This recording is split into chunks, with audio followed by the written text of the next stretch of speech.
shut it down. Shut it down. That's Donald Trump's marching order for the Department of Education and a couple of other government agencies. Shut it down. He's like Gordon Ramsay in a nasty restaurant kitchen. It's Hell's Kitchen in Washington, D.C., and Donald Trump is calling the shots, and he doesn't like anything that he's seeing. Everything there, everywhere he turns, Doge is uncovering more and more government waste, and Donald Trump is sick and tired of it. Yesterday, he was in the Oval Office, and he was swearing in Tulsi Gabbard. He was there with Pam Bondi, the Attorney General, for the swearing in of Tulsi Gabbard, who, by the way, was very thankful for the president and was dedicating herself to the service of the United States of America, and more specifically as the new director of national intelligence, to the vetting out and the rebuilding and the revamping trust in the intelligence community, because, well, don't nobody trust them after they've basically been weaponized against our favorite president. Mr. President, first and foremost, I just want to say thank you from the bottom of my heart for the trust that you have placed in me to fulfill this critical position as Director of National Intelligence at any time, but specifically during this time. Unfortunately, the American people have very little trust in the intelligence community, largely because they've seen the weaponization and politicization of an entity that is supposed to be purely focused on ensuring our national security. So I look forward to being able to help fulfill that mandate that the American people delivered to you very clearly in this election, to refocus our intelligence community by empowering the great patriots who have chosen to serve our country in this way, and focus on ensuring the safety, security, and freedom of the American people. As you've said, Mr. President, this is what I've dedicated my life to, and it is truly humbling to be in this position, to serve in your administration, help to rebuild that trust, and ultimately to keep the American people safe. That's why she's the right choice, and that's why she passed with a vote of 52-48. The only holdout, by the way, the only Republican to vote against Tulsi Gabbard was Mitch McConnell, who, let's face it, that guy probably doesn't even know even know what he's saying at this point. He's taken so many spills and falls and rebuffered in front of the cameras. He also dedicated himself to voting no on RFK and Kash Patel. But we're getting ahead of ourselves. So Donald Trump is revamping the entire government. He's making sure he's got people in place who are going to weed out all of the bad seeds, all of the bad apples into the intelligence department, the FBI, the CIA, and we're going to rebuild from the ground up so that we not only have an effective law enforcement and intelligence gathering community, but also one that the Americans can trust. But that's not it. There's other stuff. We got to weed out all the corruption everywhere, and nothing is more corrupt, or there is no more department that is so fraught with waste, in Donald Trump's opinion, than the Department of Education, which he believes should be shut down right away. Look, the Department of Education's a big con job. We're ranked, so they rank the top 40 countries in the world. We're ranked number 40th, but we're ranked number one in one department, costs per pupil. So we spend more per pupil than any other country in the world, but we're ranked number 40. We've been between 38 and 40. The last time I looked, it was 38, and then I looked 2 days ago, it came out the new list. It came out at number 40, so we're ranked 40. Norway, Denmark, Sweden, I hate to say it, China, as big as it is, it's ranked in the top 5. And that's a primary competitor. We're ranked number 40. So if we're ranked number 40, that means something's really wrong, right? And I say send it back to Iowa, to Idaho, to Colorado. Send it back to places that, and there are a lot of Indiana. You have a great new governor. You have a great senator that Jim Banks just got elected. You got great people. I'll tell you what, Indiana is going to be fantastic. We probably have 35, maybe 37 states that will do as well as Denmark, Norway, Finland, Sweden. They'll be just as good. Yeah, they'll be just as good as all those Scandinavian countries that teach all their kids about, lutefisk and clogs and also mathematics and science and literature and all that other great stuff. But Donald Trump said, look, it's a con job. What they're doing at the Department of Education is they're stealing your money. They're taking money. They're spending it on God knows what. And they're pumping out an inferior product. Our kids, our students, they're an inferior product. And the rest of the world does it way better. So Donald Trump's like, I'm going to take the money. I'm going to give it to Indiana. Indiana. I didn't know Indiana's education system was amazing. I know here in Florida, we've got a great education system. I know Colorado, he mentioned that. I think Massachusetts and New Jersey are fairly highly ranked. But hey, good. If Colorado is doing great, God love him. Good job. Good job, Colorado. But Donald Trump he's sick and tired of the waste. And he's saying it's time now for the Department of Education to go. And people are like the whole thing? And he's like, yeah, the whole thing. In fact, Elon Musk was speaking at some place where he wasn't actually there. He was there. Elon Musk likes to do this thing now where he appears virtually. So instead of, and I've done this before, it's a lot of fun, actually. I one time was invited to speak at a radio seminar in Germany. And I said, I can't actually make it to Germany. They're like, that's okay. Just sit in front of your computer. We'll put you on the big screen. So I was at the beach at the time. I went down. They connected me via Zoom. And I was a huge screen on top of and everybody could see my big bald head. It was amazing. Well, Elon Musk does the same thing. And he was asked a question about these agencies. And he said, yeah, we have to delete entire agencies. And here's why. Well, I think we do need to delete entire agencies as opposed to leave part of them behind. Because if you leave part of them behind, it's easy. It's kind of like if leaving a weed, if you don't remove the roots of the weed, then it's easy for the weed to grow back. But if you remove the roots of the weed, it doesn't stop weeds from ever growing back, but it makes it harder. So we have to really delete entire agencies, many of them. And that's not to say there won't be an increase over time of bureaucracy in some new administration, but it'll be from a much lower baseline. Yeah, I think he was in Dubai where he was announcing plans for the new Dubai Loop. His boring company will be boring a hole in the ground under Dubai to connect 20,000 daily travelers. And I guess somebody asked him there about deleting agencies and his work with Doge. And he said, yeah, we got to get rid of all these. It's not just the Department of Education, though. Donald Trump is furious at a lot of things. And one of them is FEMA. FEMA, the Federal Emergency Management Agency. He's been ragging on FEMA since the day he took office. He went to Los Angeles and he said, FEMA, what is FEMA even doing here? In North Carolina, FEMA for months was languishing. They were avoiding houses with Trump signs. You may remember that. That was a big thorn in Donald Trump's side. If you're telling your operatives, if you're telling your government agents, your employees to avoid houses with Trump signs when you're supposed to be giving equal relief to any victim, any American victim of an emergency or a disaster, then Donald Trump's going to come after you. And Donald Trump, well, he's coming after FEMA. He ain't happy.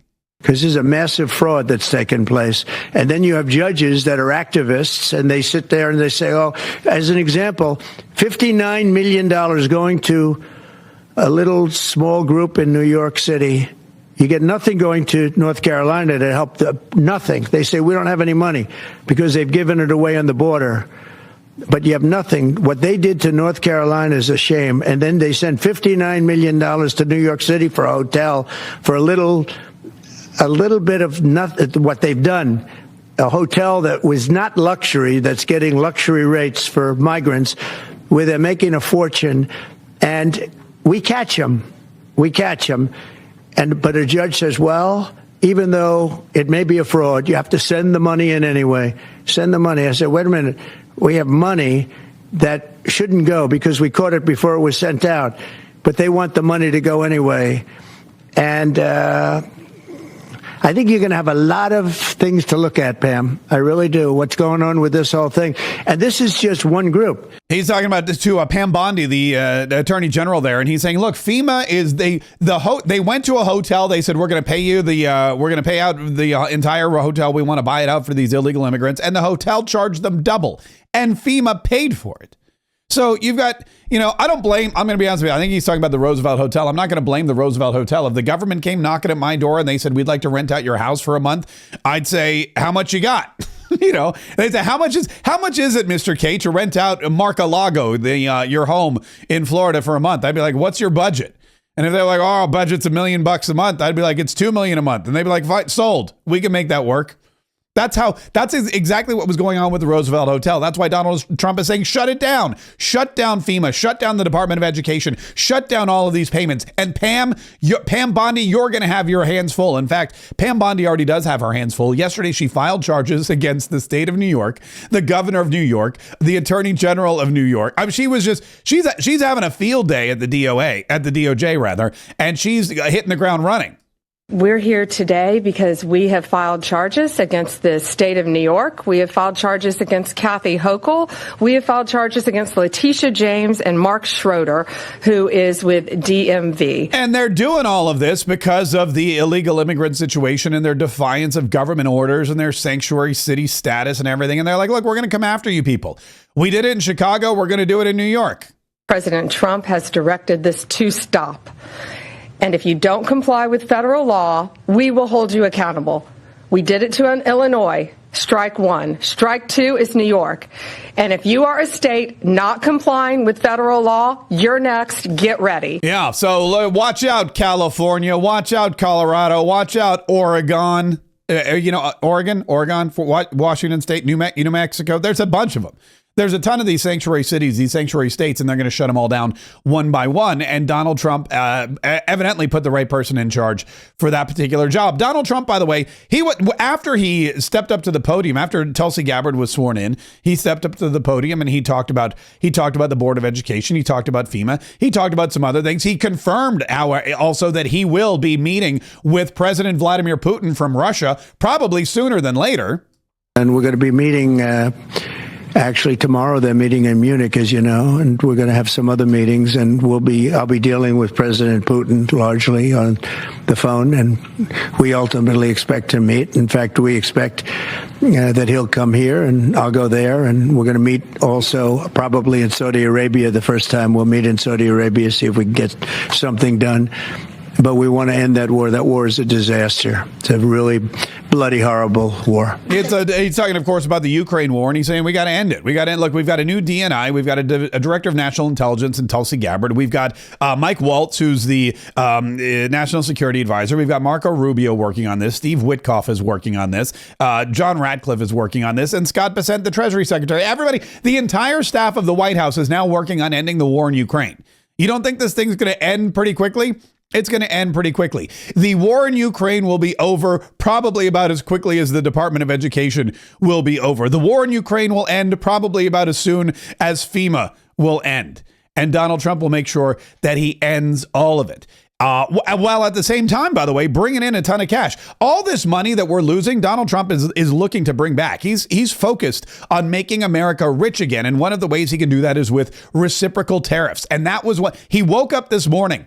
He woke up this morning at like 6, probably 4 o'clock, and he started getting on Truth Social, and he started letting everybody know his plans. And he was like, look, it's going to be a beautiful day.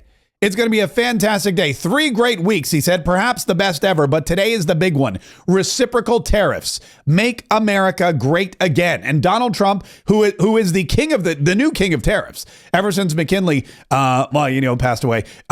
It's a sad moment in American history. We don't want to talk about that. But Donald Trump has been like, we've got to bring back these tariffs because it's going to make America rich again. And reciprocal tariffs only make sense. We'll be signing reciprocal tariffs. The world has taken advantage of the United States for many years. They've charged us massive tariffs that we haven't charged them. And as you know, I just did something on steel and aluminum, 25%. That'll go up at some point, but 25%, which will level the playing field quite a bit. I did it previously 50%, and Obama was very weak, and Biden was even weaker on steel. The steel was just absolutely, it really started with Obama. The world really took advantage of us, and then that morphed into Biden. And what they did was he was so worried about trying to attack his political opponent that he didn't know what he was doing with respect to countries taking advantage. He should have looked at the countries, both friend and foe, taking advantage of us. So we're going to be doing reciprocal tariffs, which is whatever they charge, we charge, very simply. But Makes perfect sense to me, makes perfect sense to a lot of people, and Donald Trump says it's exactly what we should have been doing this entire time.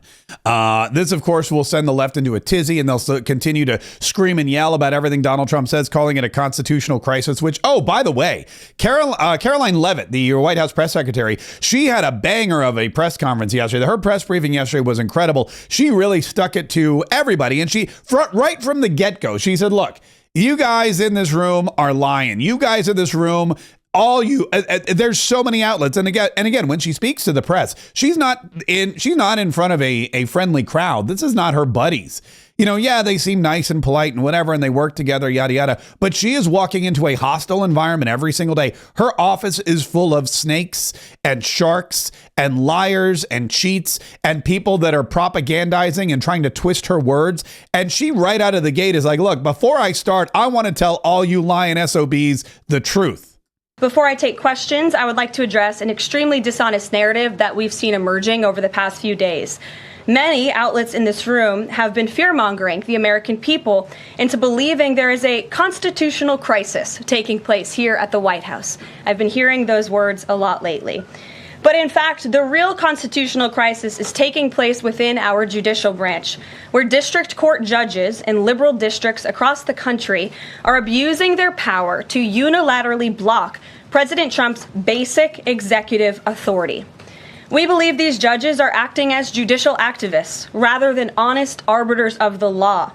And they have issued at least 12 injunctions against this administration in the past 14 days, often without citing any evidence or grounds for their lawsuits.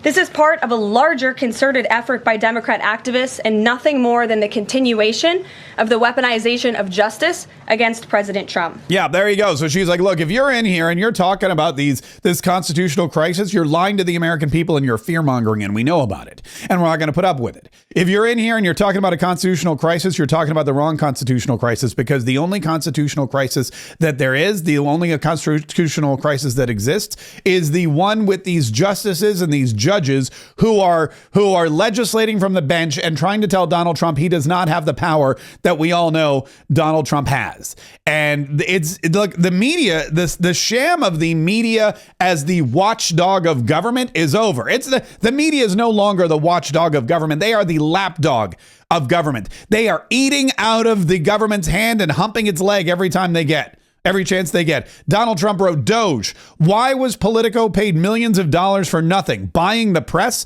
Pay back the money to the taxpayers. How much has the failing New York Times paid? Is this the money that is keeping it open? They are buying the press. There's new information about all these organizations, Reuters and Politico and New York Times and everyone else. Donald Trump already canceling subscriptions left, right, and center. But it used to be that the media was truly independent of the government and did whatever they needed to do to make sure that the government was held accountable for whatever it was the government was doing. Now, it's totally different. They've been paid off by the Biden administration and the United States government and all of these other departments to print the stories that the government wants printed, and not the other way around. The government should fear the press. The government should wake up every morning, go online, or in the old days, go to the newsstand and be shaking in their boots. During the Biden administration, that wasn't the case. Why? Now we know, because they were getting paid millions and millions of dollars to coddle Biden and to attack Donald Trump. Caroline Leavitt says that is a dishonest narrative that you guys are pushing, and it ends right here, right now. A couple of other quick things that President Donald Trump is doing. There's a big announcement yesterday, release of another American who was held hostage. An American citizen held hostage in Belarus has been released thanks to the leadership of President Donald J. Trump and his administration. The second American released from captivity abroad in the past 24 hours, and the 11th since President Trump took office. The remarkable success in freeing American citizens comes as the United States displays a renewed strength under President Trump. In the words of Special Envoy for Hostage Affairs, Adam Bowler, President Trump has made bringing Americans home a top priority, and people respond to that. Basically, after Donald Trump got Mark Fogel released from Russia, all these other countries were like, all right, well, if Russia's releasing prisoners, we should. Belarus is basically little Russia. They're definitely going to do whatever Donald Trump says. Another really exciting announcement from the office of the First Lady, Melania Trump.